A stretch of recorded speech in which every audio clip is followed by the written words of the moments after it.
Well, good afternoon. Got about 4 or 5 hours before this is due.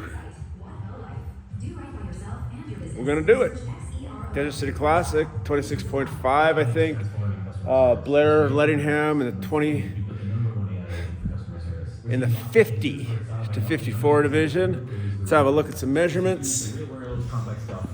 Here's the barbells, 20 kg Ohio bar, 15 pounds. I got clips on her. 45 there to get to 165. Having the same on this side. Clips as well. Obviously it's the same bar. Ah, shoot, forgot to set this up. Anyways, it is a 24 inch, but I'll get the measurements. You don't know we'll probably ever watch this. In an episode that we're calling Here's the handstand line. Just turn that down for a bit. You can see we go to 1 foot there, so there's 12 inches. Go to another 2 foot there, there's 24. Plus 6 gets you to 30. And here's the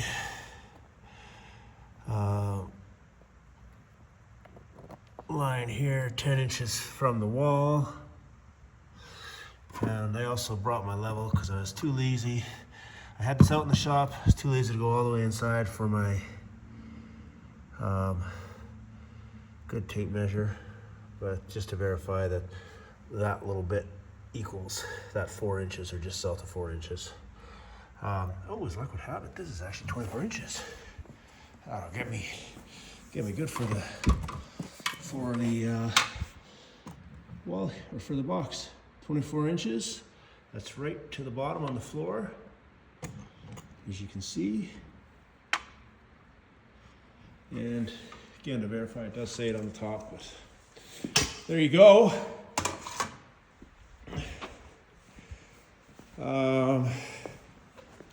That's it. This is gonna be fun. This is gonna be real fun. Just gonna get this set up so we can see this all right. So I'm still here. Get that set down a bit. The clock is over there, just on the weight bench. Yeah, okay. The podcast back on.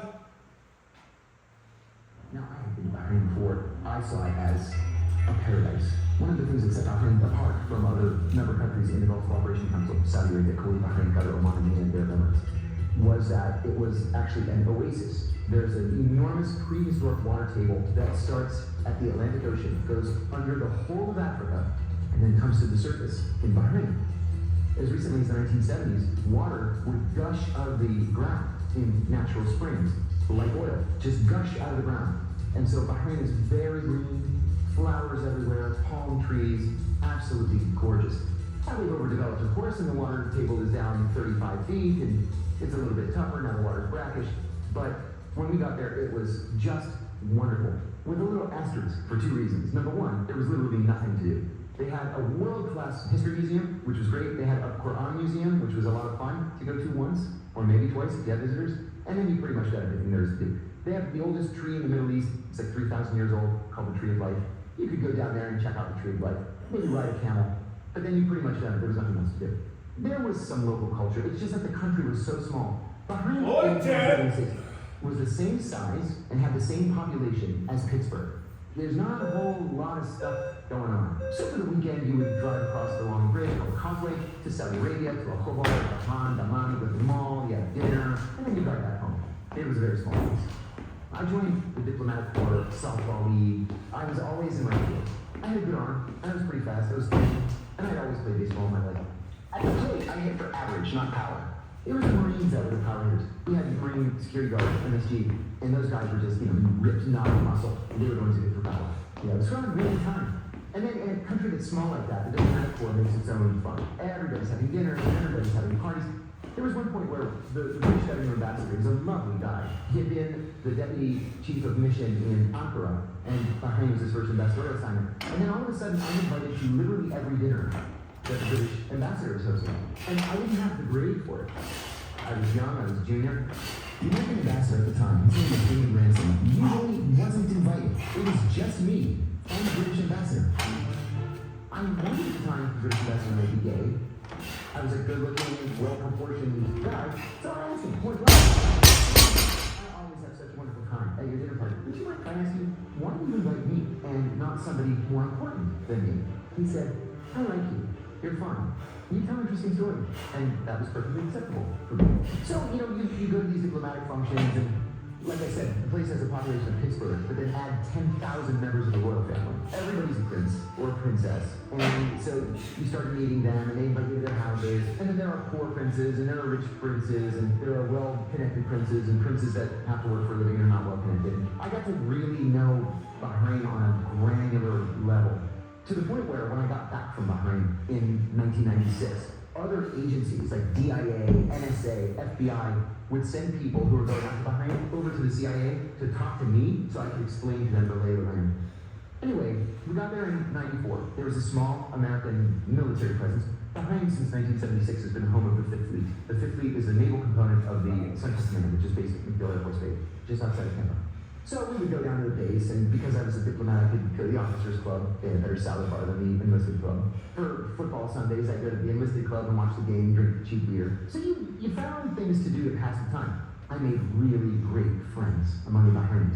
One of the points that I wanted to make at the outset here is that at the time, Bahrain had a Sunni Muslim royal family, but the country was 75% Shia Muslim. Now, this caused chronic tension on both sides.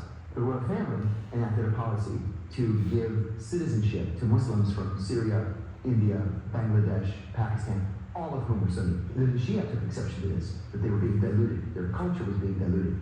And so I had been there for 2 months, and there was a bombing in the Ministry of Labor. Bahrain had an English language newspaper, continues to have an English language newspaper called the Gulf Daily News. And there was an Indian journalist there by the name of Indira Chand. I like Indira a lot. She actually lives in Washington now. She's a spokesperson of the World Bank. I called Indira. We had met at a party earlier. I said, who on the phone with the Ministry of Labor? And she said, let's meet. She didn't want to talk on the phone, because of course, both my phone and her phone were bugged. We met, and she's like, there is a civil uprising bubbling just beneath the surface, and it's ready to explode. The Shia just don't want to take this anymore. When you and literally everybody in your family is unemployed, and then they bring in Indians to take the jobs, you're going to move on to the Ministry of Labor. That was the beginning of what they called the Intifada, the first Intifada. Intifada meaning uprising in Arabic. It got bad quickly, and the government began to execute people. Now, executions in Bahrain were very, very rare. But until a cop, from trial to execution, we're talking about 2 weeks. That's it. And the only appeal is to the emir himself. And the emir's not going to save you, because you just killed a royal family member who also happened to be a policeman. Again, because the island is so small, you've got the capital city of Manama at the northernmost tip, and then villages all around the island. 2 or 3 of the villages were Sunni Muslim villages. Shia. Well, they had us in villages scattered all around. I happened to be in a Shia village. Well, the Shia villages had things of historical import. So when friends would come, whether they were CIA people from surrounding countries, or my dad and my brother came, friends would come, my best friend from college, we would take them into the villages and say, this old man that you see sitting here at Loom is the last native weaver in the country. Well, that's in a Shia village. Or these master pottery makers that make their pots out of the mud of the village, it's a Shia village. In the village that I lived in, they had these mounds of earth. They were 2,000-year-old grave mounds from what was called the Dilmun civilization. This goes back to 500 BC. Those mounds were 10 or 20 feet high. And they had 50-foot high mounds that were the royal grave mounds. Kings, queens were buried in before. That was also a Shia village, the village of Sar. The uprising might be taking place at the Ministry of Labor, or the Ministry of Defense, or Ministry of Interior, but the villages were exploding. And so at night, the government would send in first the police, and the police realized they were out of time. Then they sent in the military with armored personnel carriers, in some cases tanks, and just started grabbing people. The leader of all of these Shia Muslims involved in the uprising was a guy named Abdul Amir al-Jamri. As it so happened, I was literally the only person in the embassy who had ever actually met Abdul Amir al-Jamri. And the way I met him was, I went to Bahrain for the first time in 1981 on an official CIA trip. The junior political officer, who later in his career became ambassador to Kuwait. Great guy. He says, hey, I'm the human rights officer here, which is funny because 3 years later, I was the human rights officer in Bahrain. He says, I'm gonna crack the Bahrainis over the way they treat the Shias. So let's go meet this old man. His name's Abdul Marjani. We'll just interview him for the human rights report. I said, great. So we go and interview him, and we finished the interview, and we drove back to the embassy. And the ambassador is standing on the steps waiting for us, which is not normal. And he said, did you guys just talk to Abdul Marjani? Yes, sir. And my friend, the political officer, said, how did you know that? And he said, because the prime minister himself just called me. And he says, Mr. Kiriakou, he wants you expelled from the country, like today. And he said, Tom, he wants you expelled yesterday. And I said, I'm so sorry. He said, don't apologize. This is exactly what I want you guys to do. I want you to be out there talking about human rights and documenting these crimes. Great. So I enjoyed the rest of my stay. And then I went on to Qatar and then Abu Dhabi and whatever. But from 1991, it just kind of bubbled, and then it exploded in 1994. And I'm telling you, it got worse and worse and worse over the course of my 2 years there. I'm proud to say, and these aren't my words, these were Ambassador Ransom's words, nobody knew as much about Bahrain as I did. At that exact moment, Bahrain was struggling with two very particular political problems. First was the sectarian split. A Sunni Muslim minority ruled over a Shia Muslim majority. The second problem, which helped magnify the first, Iran had been tagged as the region's domain. It's easy for us today, because of us for whom human rights are important, to say that Iran is doing wrong in many ways. We sabotage the Iranian economy, we sabotage the Iranian industry. Those weapons didn't wash up on shore on their own. We know where those weapons came from. They came straight from Tehran. The Iranians knew the same things about Bahrain that we did. They knew that it was 70% Shia. What they miscalculated was, of the 70% of the population that was Shia, only 20% were ethnically Persian. The rest, the vast majority, were called Baharna. Baharna is an indigenous Shia Muslim who is ethnically Arab. They speak Arabic at home, not Farsi. And so they miscalculated. When quality is part of your name, it's more than a word. It's the reason for everything you do. And at QFC, quality inspires us to make everything we do better. Every produce inspection, every juicy cut of meat we display, and every partnership with local growers who help us get fresh food to your table faster. Because when food is thoughtfully chosen and handled with care, it just tastes better. That's value you can feel at every meal. QFC, where the Pacific Northwest comes to eat. Not feeling the spring energy yet? You're not behind. With Grow Therapy, you can start small, like talking to someone who gets it. Covered by insurance, built for real progress. Whether it's your first time in therapy or your 50th, Grow makes it easier to find a therapist who fits you, not the other way around. You can search by what matters, like insurance, specialty, identity, or availability, and get started in as little as 2 days. And if something comes up, you can cancel up to 24 hours in advance at no cost. Grow helps you find therapy on your time. Whatever challenges you're facing, Grow Therapy is here to help. Grow accepts over 100 insurance plans. Sessions average about $21 with insurance, and some pay as little as $0, depending on your plan. Visit growtherapy.com/ACAST today to get started. That's growtherapy.com/ACAST. growtherapy.com/ACAST. Availability and coverage vary by state and insurance plan. There's only one mosque in the world that the Prophet Muhammad prayed in that still exists, and it's in Bahrain. He visited Bahrain in 647 AD and prayed in this mosque, and the Bahrainis preserved it. The Shia call it a Shia mosque. The Sunnis call it a Sunni mosque. Well, there was no Shia Sunni back then. That all happened when he died, and there was a split over who should be the next imam. With the Iranians looming over all of this, this became something of a regional superpower pissing match. Amidst all this violence, my wife was pregnant with our second son while we were in Bahrain, and she engaged with a wonderful OB/GYN. She was an Indian woman working at the International Hospital in Manila. I was actually proud of Joanne. She really didn't want to go to Bahrain, and once she got there, she just fell in love with the place, and we had a wonderful couple of years.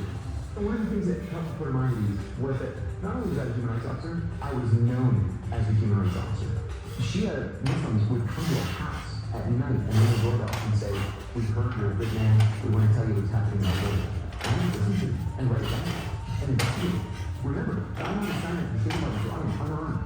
I would drive through these villages, in some cases minutes after a government raid, and say, who was taken, do you know where they went, how many troops were here. But I really government didn't care for that, and it went after me. They bugged my head, fell out of the air conditioning duct onto my chest while I was reading a book. Seriously, you guys, you get a bug in bed. There was nothing the government could do about it. And the ambassador, God bless him, he would go to bat for me every single time. He'd say, look, it's not that John wants to screw you and John hates you. John loves you. But Congress has mandated this human rights report, and he has a job to do. There was one case where I went into the office of the Minister of Interior. He was married to the Prime Minister's daughter. I was pretty angry that day. I said, Your Highness, you cannot arrest a 15-year-old boy for marching in a pro-democracy demonstration, beat him to death, and then call his parents to come and pick up the body. I have to document that. You can't do that. Well, it was a mistake. We acknowledge this. No, this is going to jeopardize arms sale. Congress, when you read this, they could cut off arms sales for behind you. You've got to clean this up. Not 30 years old and yelling at this royal family member because he's killing you.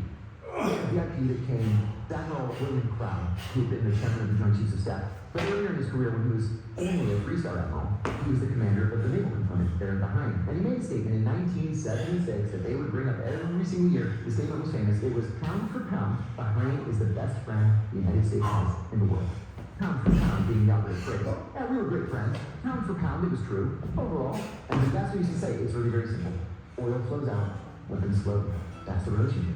So, Admiral Crown comes. I spent the first day with his wife. She wanted to buy carpets. So I took her around and negotiated for her to buy carpets. And then we had dinner at the ambassador's residence. And the next day, the ambassador, Admiral Crown, the defense attaché, and I, the four of us, went to see the Minister of Foreign Affairs. I was the note taker. I really liked the Minister of Foreign Affairs. His English was better than mine, and he'd gone to Harvard, so he was very impressive. We got to see Admiral Crown, and the meeting is, we love you, Admiral Crown. And Admiral Crown said, and we love you. And at the Pentagon, they love you. Yes, Admiral Crown, at our Pentagon, we love you. Not very good. The meeting was not substantive, it was just a light fest. And then we get up to walk out. First handstand push-ups in 2 months. It's just a Bad very small frickin' elevator. wrist. The door opens, and it's the Prime Minister. The Prime Minister did not like me. I did not like him. We used to call him That's it. 10% because you want to do business in Bahrain, 10% in cash in the Prime Minister's pocket. The ambassador